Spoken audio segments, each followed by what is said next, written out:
Hi అండి, అందరికి welcome to our channel. ఎలా ఉన్నారంతా? మీరు అంతా బాగుండాలని మనస్ఫూర్తిగా కోరుకుంటున్నాను. ఈరోజైతే నిన్న చెప్పాను కదా మీకు, నెక్స్ట్ వీడియోలో షేర్ చేసుకుంటాను. ఒక వస్తువు తీసుకున్నాను, దానికి అమౌంట్ ఎంత అయింది, ఏ వస్తువు తీసుకున్నాను అనేసి మీకు చెప్తానని చెప్పాను కదా. ఈ వీడియోలో అయితే ఎక్స్ప్లెయిన్ చేస్తానండి. నేను తీసుకున్న వస్తువు అయితే మొబైల్ అనమాట. నేను యూట్యూబ్ ఛానల్కి అలాగే ఫోన్ కాల్స్ మాట్లాడడానికి కానీ ఒకటే ఫోను యూజ్ చేస్తున్నాను అనమాట. అందుకని కొంచెం ఇబ్బంది అనిపిస్తుంది. లెంత్ వీడియోలు అవి నాకు కొంచెం డౌన్లోడ్ అవ్వట్లేదు అనమాట. అందుకే యూట్యూబ్ ఛానల్కి ప్రత్యేకంగా ఫోన్ అయితే తీసుకుందాం అనేసి ఈరోజైతే ఫోన్ తీసుకున్నాను అనమాట. దానికి ఎంత అయింది, ఏ ఫోన్ తీసుకున్నాను అనేసి మీకు ఈ వీడియోలో అయితే చూపిస్తాను. అలాగే లిప్ రీడింగ్ ఏమో ఒకలాగా వస్తుంది, మీరేమో వాయిస్ వేరేగా వస్తుంది ఏంటని అనుకోవద్దు. నేను గమనించలేదండి. నేను ఈ వీడియో షూట్ చేసేటప్పుడు నేను గమనించుకోలేదు. తర్వాత వీడియో ఆన్ చేసి చూసుకున్నానండి. అప్పుడైతే పాటలు వినిపిస్తున్నాయి అనమాట. కోయటోళ్ళు టీవీ ఆన్ చేసుకుని పాటలు పెట్టుకున్నారు. బాగా పెద్ద సౌండ్ ఎత్తారనమాట. ఆ పాటలు ఇందులో రికార్డ్ అయినాయి అంటే మన ఛానల్ పని ఇంకా అంతే సంగతి అనమాట. అందులో మళ్ళీ కాపీ రైట్స్ అవి పడితే మళ్ళీ చాలా రిస్క్ అవుతాయి అనేసి అందుకని నేను రికార్డ్ చేసేటప్పుడే ఓన్ వాయిస్ ఇచ్చాను అనమాట. అదైతే నేను మౌట్లో పెట్టేసి సపరేట్గా మళ్ళీ వాయిస్ ఇవ్వాల్సి వచ్చింది. ఏమనుకోవద్దండి. అలాగే ఈ మొబైల్ తీసుకునేటప్పుడు కూడా నాకు షాప్లో వీడియో తీయడానికి అస్సలు కుదరలేదండి. నా ఫోన్ అయితే మొత్తం ఛార్జింగ్ డౌన్ అయిపోయింది అనమాట. అందుకు నాకు వీడియో తీయడానికి కుదరలేదు. ఈ మొబైల్ అయితే మాత్రం నేను ప్రత్యేకంగా యూట్యూబ్ ఛానల్కి అయితేనే తీసుకున్నానండి.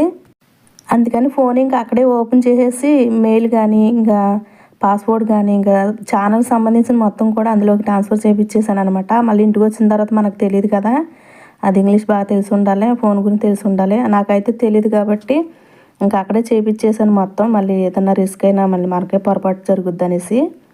అలాగే నాకు ఫోన్ గురించి కూడా పెద్ద తెలియదండి. ఇందులో ఏ మోడల్ బాగుంటుంది, ఏది వాడితే యూజ్ఫుల్గా ఉంటుందో నాకు అసలు తెలియదండి. ఇప్పుడైతే నేను రెడ్మీ తీసుకున్నాను కదా, మరి ఇది ఎలా తీసుకున్నామని అడగొచ్చు మీరు.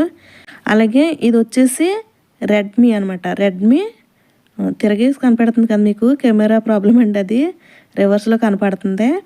రెడ్మీ 12 5GB అండి ఇది. ఈ రెడ్మీయే తీసుకోవడానికి కారణం ఏంటంటే నేను వాడే ఫోన్ కూడా ఇదే సేమ్ అనమాట. అంటే నాకు కోయటోళ్ళు ఇచ్చారు, నేను కొనుక్కోలేదులేండి, మా కోయటోళ్ళు ఇచ్చారు. అదే వాడుతున్నాను నేను. అదైతే బాగా అనిపించింది నాకు. ఈ మోడల్ అది బాగుంది కదా అనేసి సేమ్ అదే తీసుకున్నాను అనమాట. నాకు అలవాటు అయింది కాబట్టి వాడుకోవడానికి కూడా బాగుంటుంది అనేసి. అలాగే ఇది వచ్చేసి అమౌంట్ ఎంత పడిందంటే ఇక్కడైతే 45 దినార్లు పడిందండి. 45 దినార్లు అయితే తీసుకున్నారు ఈ మొబైల్కి.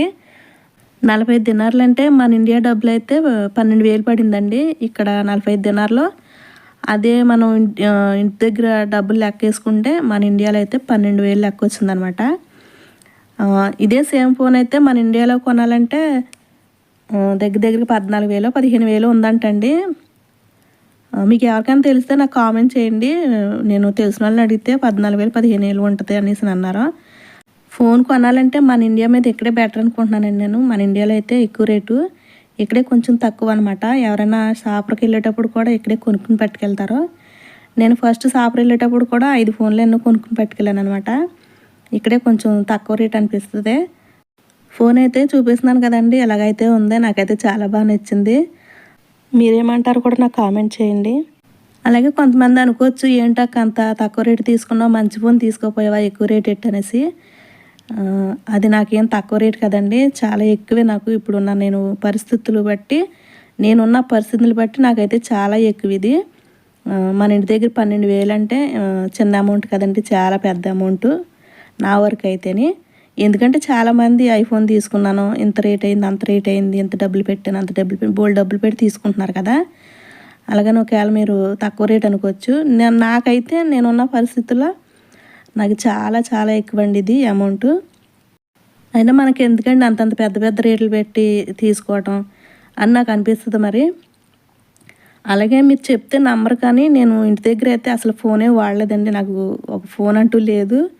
నాకు అంత ఇంట్రెస్ట్ అనిపించదండి ఫోన్ అంటేని. నేను ఇక్కడికి వచ్చిన తర్వాత, కోయిట్కి వచ్చిన తర్వాత నాకు అవసరమయ్యి, ఫ్యామిలీతో మాట్లాడుకోవడానికి అవసరమయ్యి ఇక్కడ వచ్చిన తర్వాతే తీసుకున్నాను అనమాట. అది కూడా 7 నెలలు 8 నెలల తర్వాతే తీసుకున్నాను అనమాట. అంతకుముందు కూడా నాకు ఫోన్ లేదు ఇక్కడికి వచ్చాక కూడా. అప్పుడు నేను తీసుకున్న ఫస్ట్ ఫోన్ అయితే నేను అప్పుడు 45 దినార్లు ఎంత, అప్పుడు కూడా 45 దినార్లు తీసుకున్నాను, సరిగ్గా గుర్తులేదండి.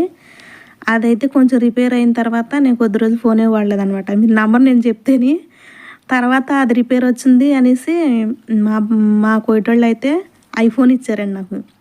ఐఫోన్ ఇచ్చారు, అందాక ఇది వాడుకో అనేసి. అది నాకు ఇచ్చిన తర్వాత అది అస్సలు అర్థం కాలేదు నాకు. అర్థం కాక జుట్టు పీక్కునేదాన్ని అనమాట. ఇది నాకు అర్థం కావట్లేదు అనేసి మళ్ళీ వాళ్ళు తిరిగి ఇచ్చేసిన తర్వాత నాకు మళ్ళీ రెడ్మీ, ఇప్పుడు చెప్పాను కదా మీకు, రెడ్మీ కొనిచ్చారనమాట వాళ్ళే కోయటోళ్ళు. అదే వాడుతున్నాను అనమాట. వాళ్ళు ఇచ్చిన ఫోను ఇప్పటి వరకు కూడా అదే వాడాను. అలాగే మనం ఇంటి దగ్గర కొనుక్కుంటాం కదా ఫోన్లు, ఇక్కడికి అక్కడికి చాలా తేడా ఉంటుంది అనమాట. ఇక్కడైతే బెటర్ అనిపిస్తుంది నాకైతే, ఇక్కడే తక్కువ అనిపిస్తుంది, మన ఇండియాలోనే ఎక్కువ. సో ఇదండి నేను యూట్యూబ్ ఛానల్ వీడియో చేయడానికి ప్రత్యేకంగా తీసుకున్న మొబైల్ అనమాట. దీని కాస్ట్ వచ్చేసి 45 దినార్లు కోవిడ్ డబ్బులు. ఇండియా డబ్బులు అయితే నా 12,000 పడిందండి. అలాగే సేమ్ మొబైల్ మన ఇండియాలో కొంటే 14,000 15,000 పడుతుందని తెలిసింది నాకు. మీకు ఎవరికైనా తెలిస్తే నాకు కామెంట్ చేయండి. అలాగే వీడియో ఎలాగనిపించిందో నాకు కామెంట్ చేయండి. అలాగే ఇంతవరకు నన్ను సపోర్ట్ చేసిన ప్రతి ఒక్కరికి కూడా పేరు పేరున చాలా థ్యాంక్ యూ సో మచ్ అండి. ఇక ముందు కూడా అదే సపోర్ట్, ఫుల్ సపోర్ట్ నాకు ఇస్తారని కోరుకుంటున్నాను. వీడియో నచ్చితే లైక్ చేయండి, షేర్ చేయండి. ప్లీజ్ ఛానల్ ఇంకా ఎవరైనా సబ్స్క్రైబ్ చేసుకోకపోతే ప్లీజ్ ఛానల్ సబ్స్క్రైబ్ చేసుకోండి. మరో మంచి వీడియోతో మళ్ళీ కలుద్దాం.